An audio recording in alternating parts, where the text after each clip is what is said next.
everybody, JC here with another T&I toy review. And today's review is in association with MarvelousNews.com, your #1 news source for everything Marvel. And for today, we're going to take a look at the brand new Marvel Select 7-inch scale Destroyer figure with alternate Odin head from Diamond Select Toys. Now this figure comes packaged in that book-like style of packaging we see with all the Marvel Select figures. It's clearly displayed. Down below you have some artwork for the character. Off to the side you have the name. On the very side of the packaging we have more artwork. And then on the back of the packaging we have a look at the actual figure, a brief bio, and then down below it shows a couple other figures that have been released in the line. Also, it tells us that the figure was sculpted by Jean St. Jean. Alright, let's get this figure open and take a look at what's inside. Okay, so here's a look at the figure outside the packaging along with the other contents. So first of all, the figure comes with the Odinsword, and I like the detailing on the handle with the gold metallic paint and the sculpting detail there with all the line work and everything. I think that looks nice. The blade is done with just a gray, almost metallic type silver. And the blade, you'll see, did come out of the packaging a little bit warped, a little bit bent there. You could probably take a hairdryer and straighten that out if you have a similar problem. But otherwise, I think it looks pretty good and is a good size for the figure.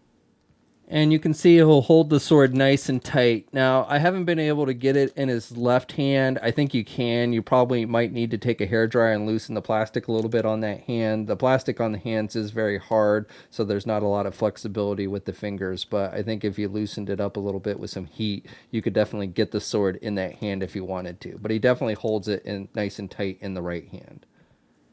So we get two different head sculpts with this figure. We get the normal Destroyer head, and this is the one that's attached to the figure when you first take it out of the packaging. And I like the overall detailing on it. You've got that plate on the top of his head, and this is done with just a hard plastic. And you've got some black wash on the silver with that. And then you've got the little slits sculpted on the faceplate with the eye slits and everything with the black. And then the rest of the helmet is done with just a glossy type silver paint. So again, overall detailing with this is pretty good.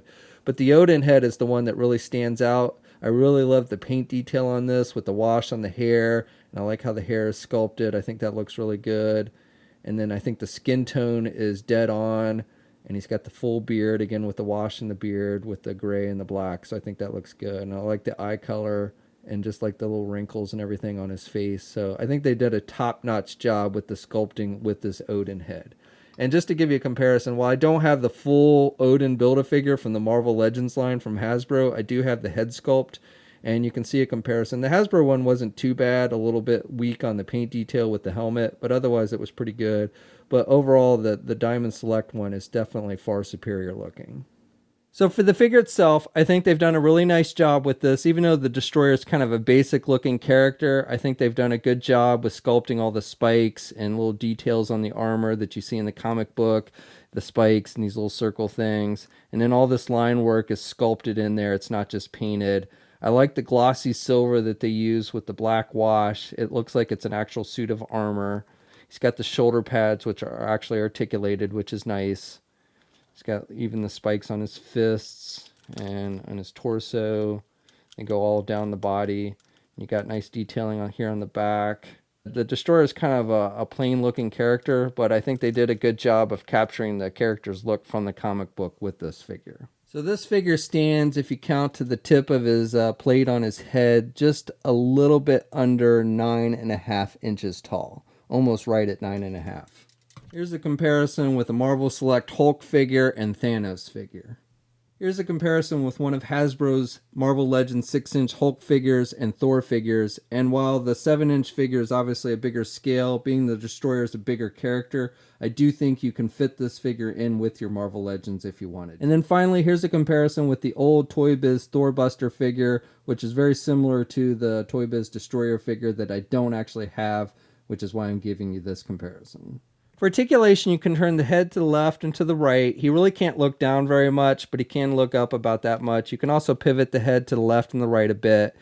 Arms attached with your standard ball hinge joint at the shoulder. Now, he does have these shoulder pads, so you can get the arm out good. If you want to rotate the arm, you can do it forward and you can do it back, but with the shoulder pad, you can't really do it all the way around. Now, these shoulder pads just connect with the little ball joint, so if you want to rotate the arm all the way around, you can just remove those fairly easily and then just pop them back on. but with those, you really just get the forward and back movement with the arm. He does have a bicep swivel. He's got a single hinged elbow, so he can still bend pretty good there at the elbow. Then he's got swivels at the wrist, and he's got hinges on the hand, so he's got up and down movement there as well. He's got a midsection joint, so he's got good rotation there at the midsection. Really can't crunch down very much, can look back a little bit, and can pivot to the left and the right a little bit there.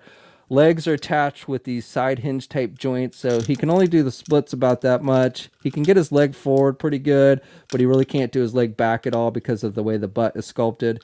He does have a thigh swivel. He's got a single hinge knee, so he can bend his knee about that much, and then he's got hinges on the feet, and he does have ankle pivot. And no peg holes on the bottom of the feet. Okay, so that's my review. So overall, I like this figure. I like the overall sculpting detail on it. I think the paint applications are solid. Articulation is pretty good. And being this is my first Destroyer figure, that's the main reason why I picked this one up, because I missed out on the Marvel Legends one. And I felt that even though this is a 7-inch scale figure, it would fit in nicely with the 6-inch figure since it is a bigger character. And I think it does. And the Odin head is a nice added addition. I do think it would have been cool if they'd maybe given us a third head with a faceplate that was removed so it looked like he was about to blast something. I think that would have been a cool effect. But still, overall, I think this is a really nice figure. It is hitting comic and specialty shops now. We'll have a full image gallery up at marvelousnews.com. There'll be a link in the video description below. As always, leave a comment. Let us know what you think. If you're so inclined, please like the video. Also, if you haven't already, please follow me on my Facebook, Twitter, and Instagram accounts. I'll have links to those in the video description as well. And until next time, I'll catch you later.